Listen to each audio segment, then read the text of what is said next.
Hello everyone, I'm Dave Robbins with Endtime Ministries, and this is your Prophecy in the News. I want to talk to you how just a few weeks ago at the 67th General Assembly at the United Nations that many of the world leaders discussed prophecy. Believe it or not, the next two prophecies that are on the prophecy timeline to occur, many of the world leaders were discussing them in their speeches that they give, and I want to go over a couple of the main ones today.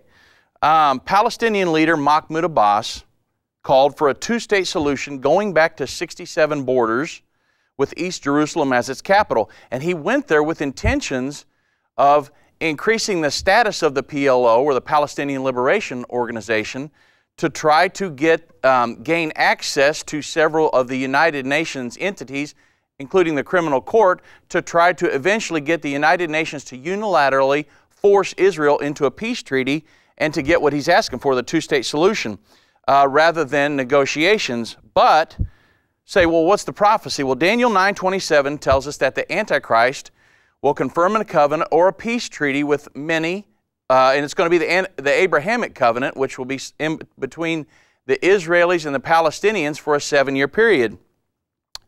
You say, well, what will that cover? Well, the treaty will cover the establishment of the final borders of Israel, which will give Palestine their two-state solution, and it will place the Temple Mount under an international sharing arrangement or supervision, paving the way for the rebuilding of a third temple. So the Bible tells us that these are going to happen. It's prophesied. It's one of the next prophecies to occur on the prophecy timeline. And Mahmoud Abbas, that's exactly what he's asking for in his speech at the UN. You can go on YouTube and watch Mahmoud Abbas's speech, Netanyahu's speech, and all these different world leaders asking for these prophecies to be fulfilled.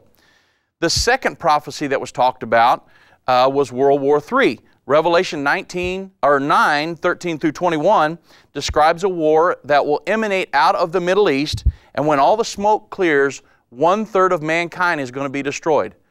And so let's look at what Israel's Prime Minister Benjamin Netanyahu discussed in his speech, because he is, if what he's asking for in his speech occurs, this could launch us, it could be the catalyst that launches us into this world war.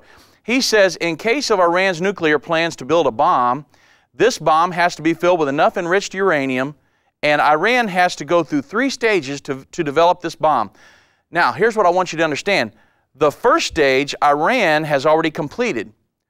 They are 70% done with the second stage. Now, remember, they have to go through 3 stages. It took them many years to complete the first stage, a lot less time to complete the second stage, and the third stage is a real short period of time.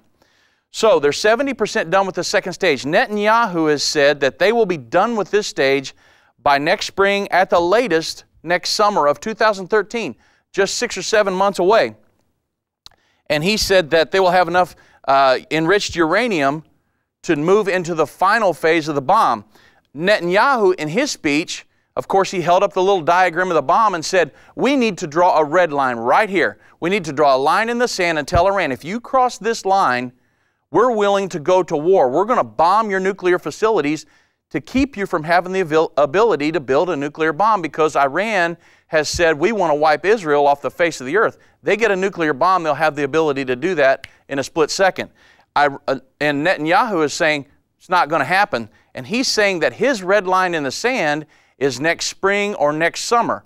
And of course, we know that if he bombed their nuclear facilities, you're talking about world war tomorrow morning.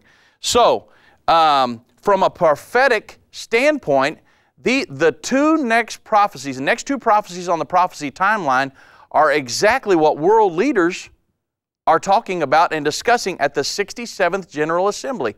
Go listen to their speeches and follow the prophecies of the Bible. Daniel 9:27 and Revelation 9:13 through 21. Go on YouTube, watch their speeches, and you'll know exactly what I'm talking about. They're talking about the specific prophecies that are dealt with in the Bible, written 2,000 years ago. And it's happening in your news today. And a lot of times you can listen to these speeches and your mind kind of fog over, because you're like, what in the world did they talk about?